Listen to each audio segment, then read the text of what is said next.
Good morning, everybody out there in social media land. It's Merritt, the founder of Master of One Coaching, and I'm here for Friday Leadership Live with my friend and colleague, Clare Hefferren. Good morning, Clare. How are you? Good morning. Happy Friday, as I call it. Woohoo! Friday! Well, it's such a pleasure to have you. Thank you so much for joining me today. I'm just really thrilled that you've come on our live program, and I don't want to say too much about you because I want to hear your story from you. So I'm going to ask you, tell us about what it is that you do and who you are. Sure. So, it's always interesting when I get asked to tell my story because, in my opinion, my future is more interesting than my past. And yet I know that everything I've been through has gotten me to here today. And so I'm happy to share. I would say that it's a story of evolution to the outdoors. I have a traditional Irish, Polish, Midwest upbringing. I'm the youngest of four siblings. I'm the creative one in an intellectual family, the daughter of two chemists. And I would say that from an early stage, I was drawn to nature and to style, to fashion.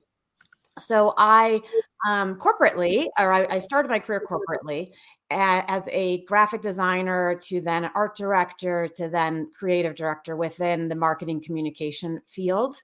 I led teams across Chicago, San Francisco, Los Angeles, and yet I was frequently left feeling like I had my finger in an electric socket when I was in a city. And I kept finding myself escaping the city to nature to heal, essentially. And I realized that I needed a drastic change. And so I would go to Vail, Colorado, which is where I currently live. I'd grown up skiing in Wisconsin, and as I excelled, we went west. So I learned that nature healed me primarily at that time from loss and from grief. I went to nature to get closer to the heavens, to be honest, closer to the people that I had lost. And it taught me that that I could find love also in finding the power of my body again, of being one with nature instead of separate from nature. So unfortunately, I think humanity has kind of gone down the wrong track when we decided that we're separate from nature.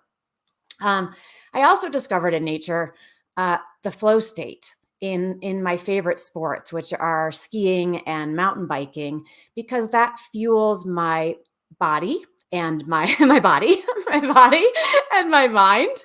And it gives me each day an opportunity to have what I call a full gas tank, and that means that my brain is primed and my body is primed, and that's an inspiration. So I have now lived in Vail, Colorado for 12 years. And it's because I find that it's where I'm at my best, and that means I can be my best for my clients.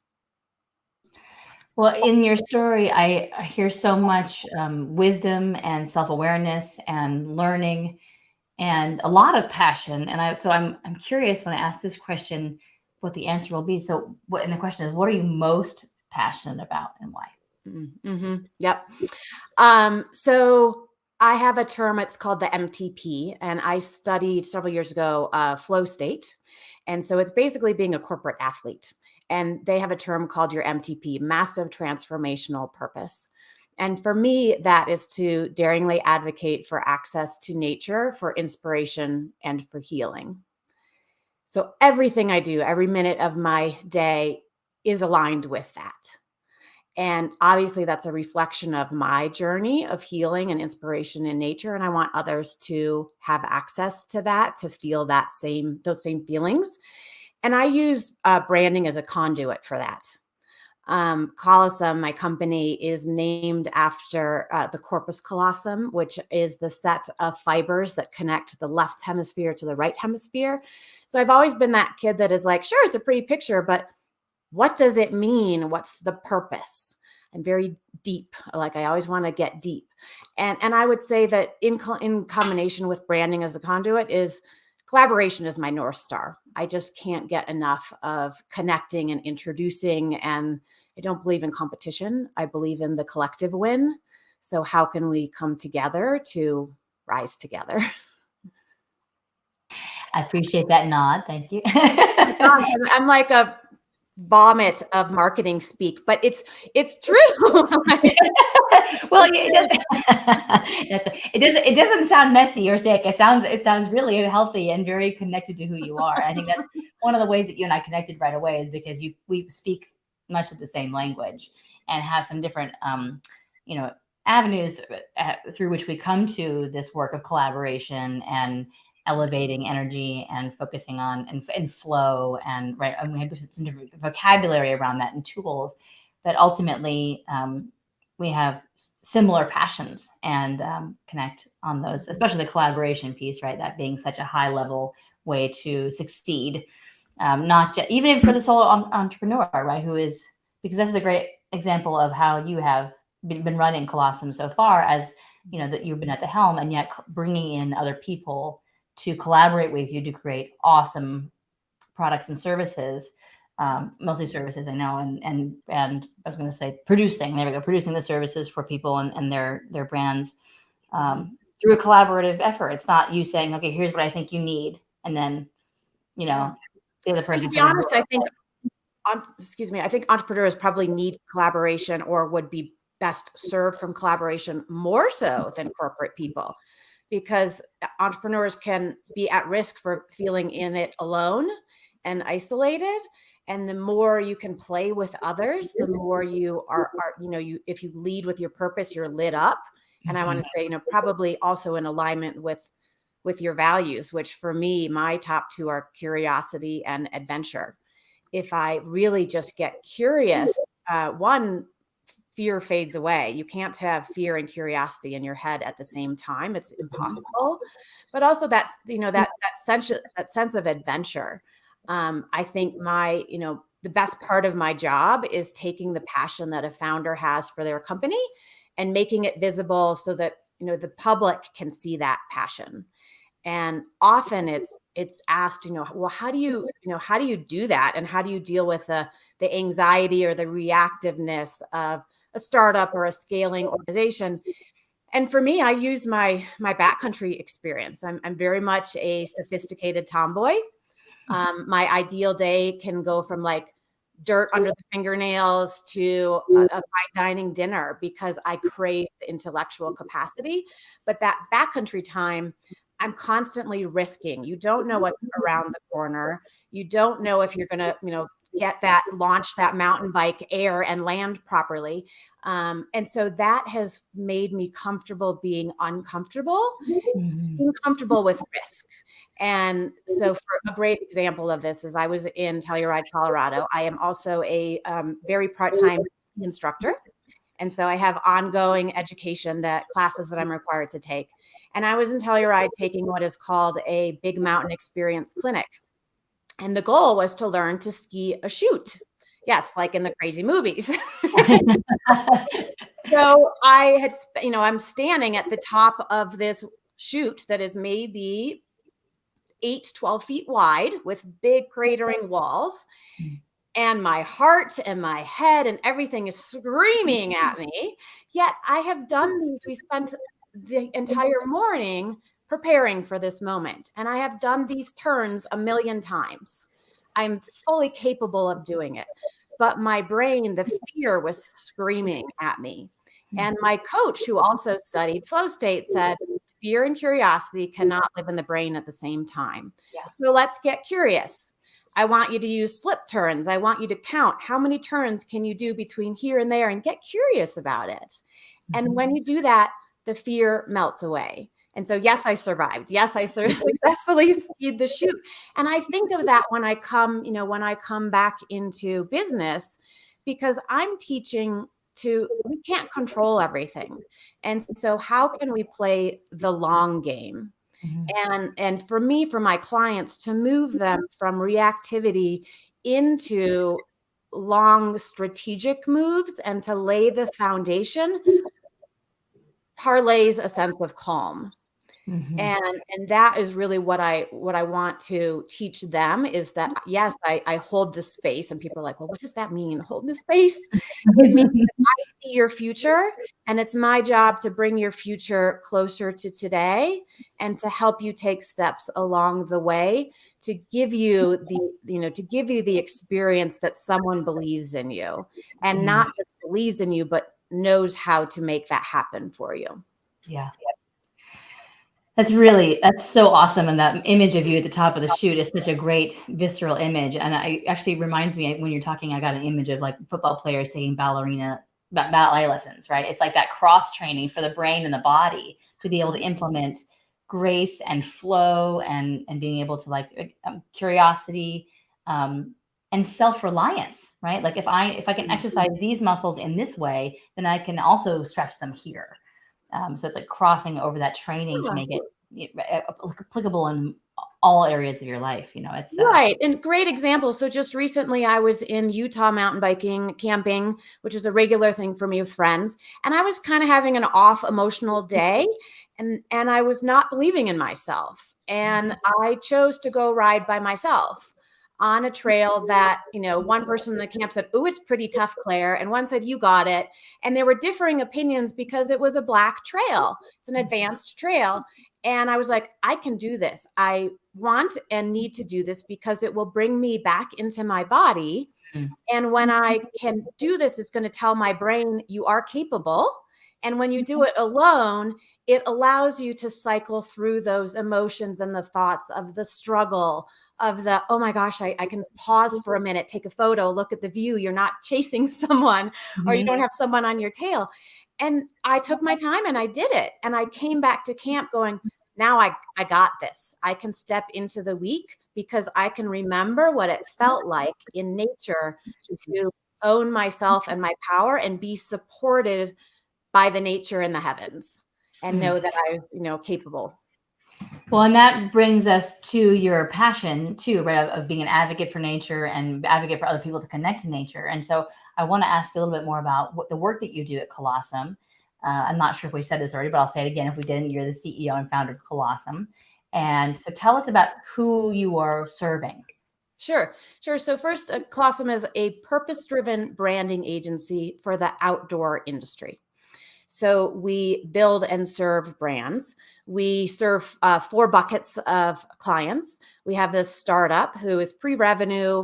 Frequently, we offer virtual cohorts at affordable prices. So that may be a single founder or a small staff. And then early stage is when you're starting to get sales. And then third, scale and growth stage, which is you have a foundation and you're taken off.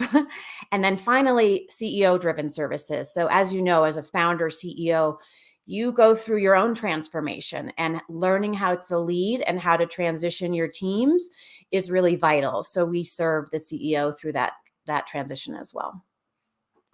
And oftentimes, I mean, it's such an important part of building a company as a CEO, as a founder CEO, right? That all of the hats that we wear, and being able to lean on somebody and rely on somebody with your gift and your insight is such a relief to be able to say, here, I need to take this hat off and give it to somebody who's highly competent and has my best, not only my best interest at heart, but also my mission's best interest at heart, which is, I think, what differentiates so many brands from the social enterprise, arena. And so I'd love to know a little bit more about you how you intentionally devise your work around this idea of social enterprise, because I know you're connected to nature, but if you can delve into more of the specifics of that. Sure. And so I also want to go back to you saying, no, do I trust this expert in front of me to keep me safe and to grow? Ooh, it's time for yoga. That was my thing. I wasn't sure that was you or me. That was my ping for yoga. It's Friday morning. I've always had a resistance to the word expert. And I think that's because I don't want it to be on a pedestal, nor do I want to put anyone else on a pedestal. I very much believe in leading without the title. and holding a space to be able to allow someone to rise. So part of not only my personal brand and my values, but rolled into Callosum as how we act as a team, is that we are guides. And yes, I have 30 plus years of experience, but it's not about the ego for me. As I said, like, yes, I've kind of turned over my competitive athlete card where I would race and it would be about how fast and how impressive it was. Now I'm far more interested in the collective win. Does the community win? Does the organization, the nonprofit, have a safe environment for their participants? Does the client meet their goals for the year?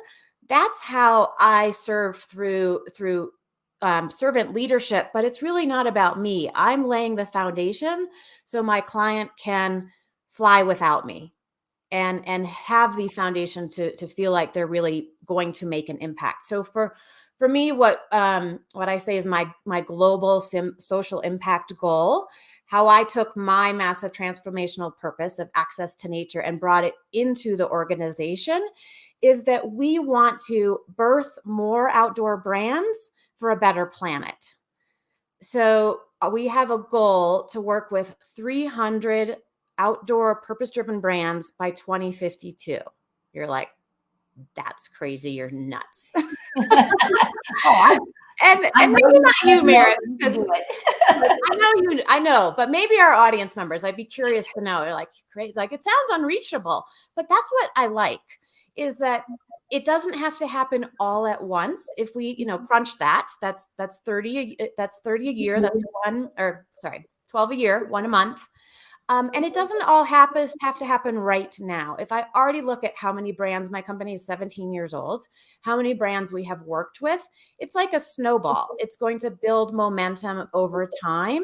But what I also know is that's what brings me to work, knowing that the more brands we work with, the more impact they create. Mm-hmm. And the more healing occurs and the more inspiration occurs in nature. So that's what we're committed to. We're committed to doing business for good and for reaching what's called the quadruple bottom line, which is profit, people, planet, and purpose. If you look back over the decades, first it was all we care about is profit. And then they added in people. And then they added in climate change, planet. And now we're like, oh my gosh. Yes. And, there's many pieces around planet, but now it's if you look at Maslow's hierarchy of needs, Maslow wasn't done when he passed away. If you're not aware, he had more research that he was still working on. And the next level is about moving beyond the self to others and impact and purpose. So that's where we're at now. And so that's a natural segue to this idea of legacy. And I can already hear you talking about, 300 brands by, is it 2052? Mm-hmm. And so that in itself is a legacy, because you're not just talking about the brands you're impacting, but in fact, the ripple effect that when you impact that brand to be empowered and be able to communicate their message effectively and with purpose and with clarity, then they can go out and serve, right, thousands, hopefully millions of others. Mm-hmm. How do you frame that legacy for yourself? Like when you think of you 100 years from now, when you're looking back at the end of your life and you say, I feel so glad that I fulfilled my purpose, that my legacy is blank. Can you fill that in? Or do you have a sense of it? Yeah. So it also, how did I get to this point of really being so committed to this? And I always also ask my colleagues of like, at what point did you find your purpose? How was it age? Was it something that was always with you? And there's a mixed bag for me. One is that, as I said, I was always attracted to nature. I maybe didn't know how I was supposed to serve within it. But I really wanted to have children. And it turns out it didn't work for me. So I was in quite a scurry of trying to make this happen in my career and being a very driven, passionate, and I'm 52 and I feel like I'm just getting started. I found a sense of freedom when I hit menopause, to be honest. Because I couldn't no longer. I feel you there for a bag of, hot, sweaty mess. But I found some freedom because I was like, hey, there goes your legacy. It's not happening in children. And while heartbreaking, it also I also sometimes refer myself as like another Oprah, that I have yet to find my children. And I still believe that, because my children are, maybe the planet and nature. But in terms of saying, what is your legacy? What does it look like? And so it gave me some freedom of, I have a very, tight relationship with my 4 nephews and my niece. But looking at how do you step beyond yourself? It's always been my job and my goal to work myself out of a job with a client, that they are ready to graduate from Callosum when they hire their own CMO. And so I'm also a landmark education graduate, if you're familiar with that. Sure. So back in the 90s, 2000, I took their, what was it called? ELP, basically a leadership program, a year long, where you created a nonprofit, and then X months later, you had to resign. And it was like, what? I can't let go of control of this. Oh my gosh, you're crazy. Or they'll mess it up, or it'll fall apart. And I did it, and I watched it evolve. It was actually called LEAP. It was the acronym. I was living in San Francisco, and it was learning experience through art and play.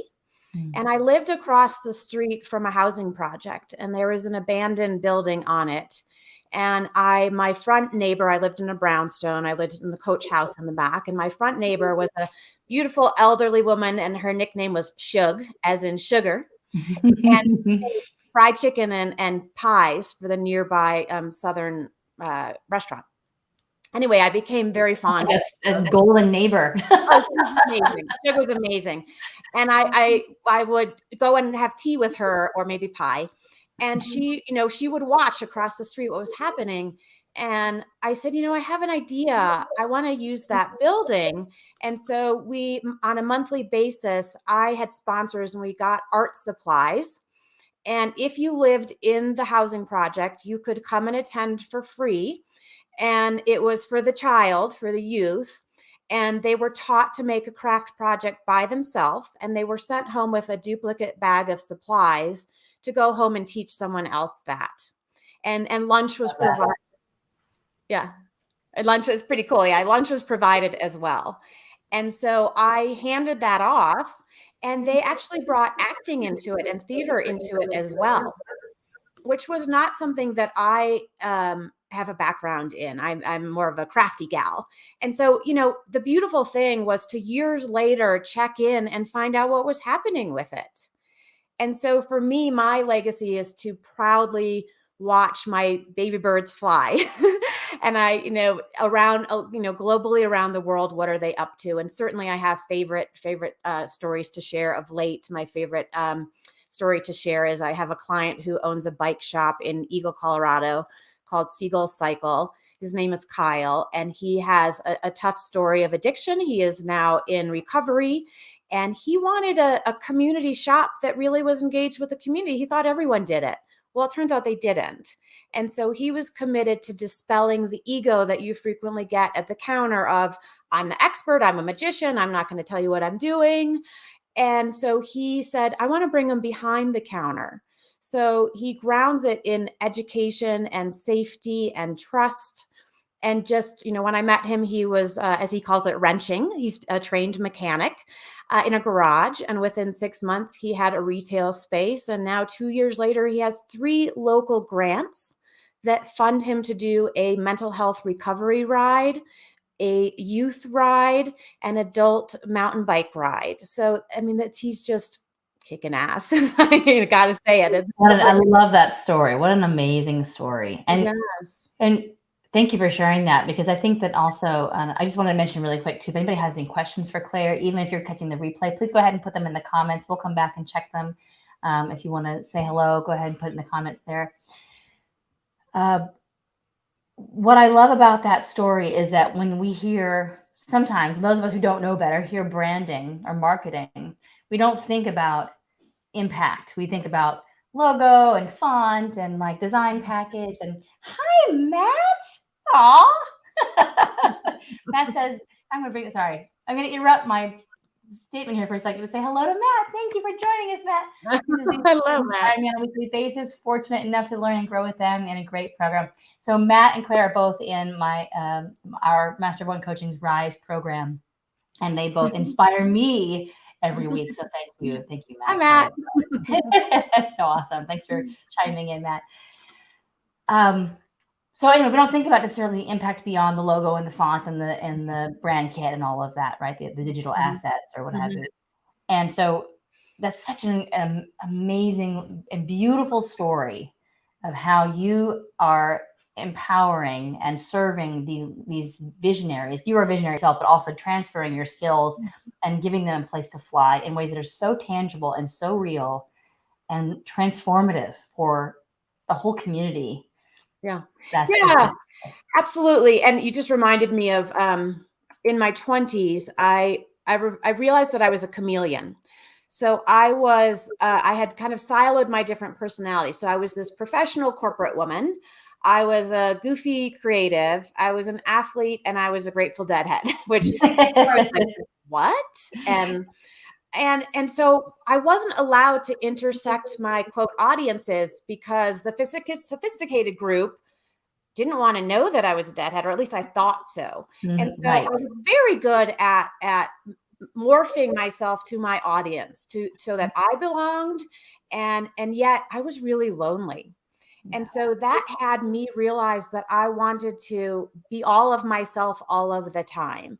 And that's an exercise in personal branding, which my business used to offer that as a service decades ago or before their session, and helping someone to realize kind of how to integrate their multiple closets into one resonates so strongly with me. And so I bring that to the table with my founders. You know, when I look at Kyle, he's a great example of don't judge a book by its cover. I knew him through another client that I was working with, and when you meet him, he is covered in tattoos.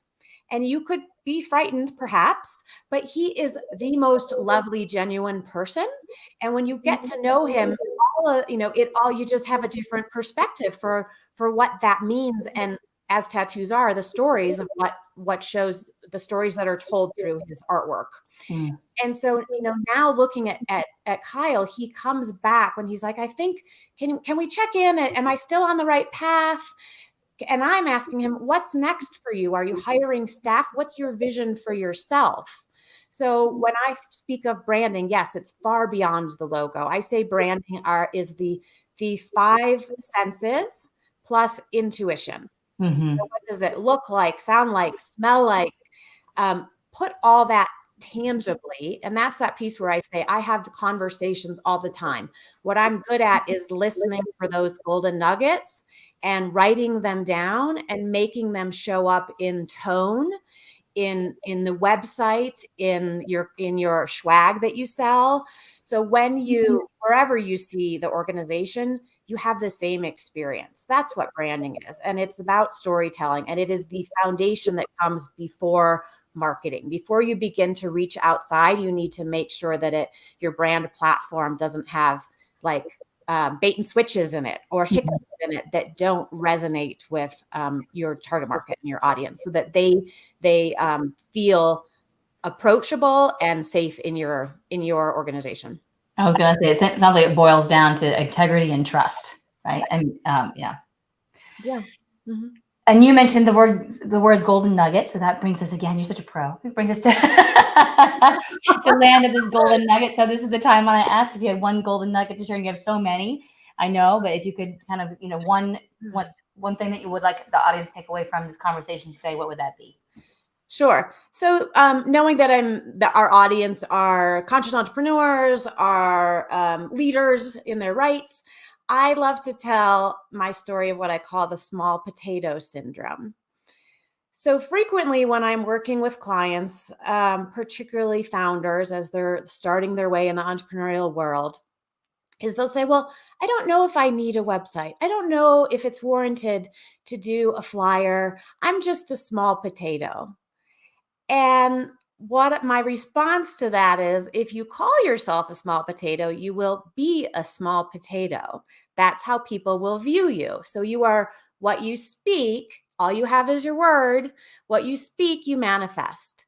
And so I encourage them to lean on someone like myself, a friend, a colleague that can hold your vision and that can remind you ongoingly.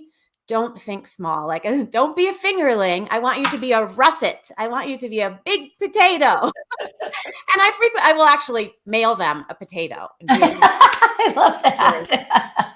are going to be, and it's funny because they all come back. All the clients know, and they're like, oh, "There's the potato again. So sorry." And sort of correct themselves. And I think inside of that, and this is something that I learned on my journey, was don't forget to advocate for yourself in the midst of advocating for others. Mm-hmm. So everything I talk about, that time in nature, is how you ground yourself, and you make sure that you can actually hear the cheerleader inside of you that wants to be along the journey. So small potato syndrome.